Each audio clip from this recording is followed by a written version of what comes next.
Se faturar 500 mil esse ano, quanto dá de resultado? Quanto sobra? A nossa margem está em média 56%. E agora, no último mês, a gente fechou com um lucro líquido de quase 15%. A gente tem uma margem de lucro de 80%. Qual que é a margem Margem líquida 20%.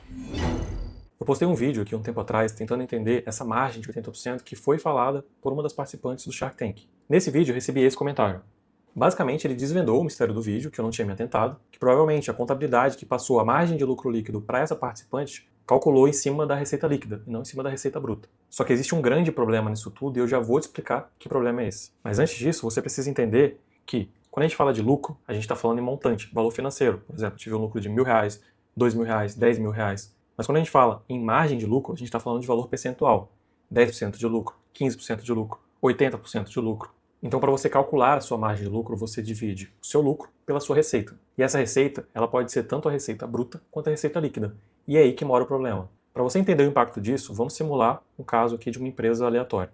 Essa empresa ela tem uma receita bruta de R$100, paga R$20 de impostos, logo ela tem uma receita líquida de 80. Os outros gastos, despesas ali, custos do negócio são R$70. Então o seu lucro líquido é de R$10. Nesse cenário, a gente tem então que a margem de lucro líquido ela pode ser tanto 10 sobre 100, que dá 10%, ou 10 sobre 80, que dá 12,5%. Afinal de contas, qual está certo e qual está errado? A justificativa para se considerar a receita líquida é que os impostos, deduções, abatimentos, devoluções não fazem parte ali do que a empresa entrega.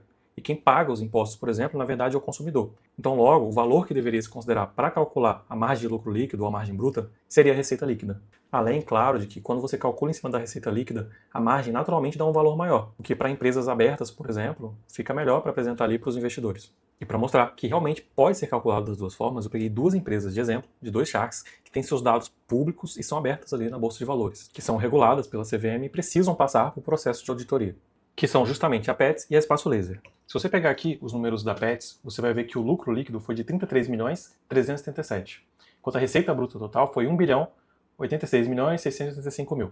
Se você dividir uma pela outra, você vai chegar no valor de 3,1%. Ou seja, para a Petz, a referência é a receita bruta total. Agora, se você vir aqui e olhar os números da Espaço Laser, você tem que o lucro contábil dela foi de 2.104.000, enquanto a receita líquida foi de 266.862. Isso dá, dividindo, exatamente 3,3%. Ou seja, a Espaço Laser usa a receita líquida como referência para calcular a margem de lucro. Logo, não existe certo ou errado. O certo é você apresentar qual que é a sua referência quando você fala o seu número. Mas e você? Qual referência você usa na sua empresa? Comenta aqui e já me segue para não perder nenhum vídeo.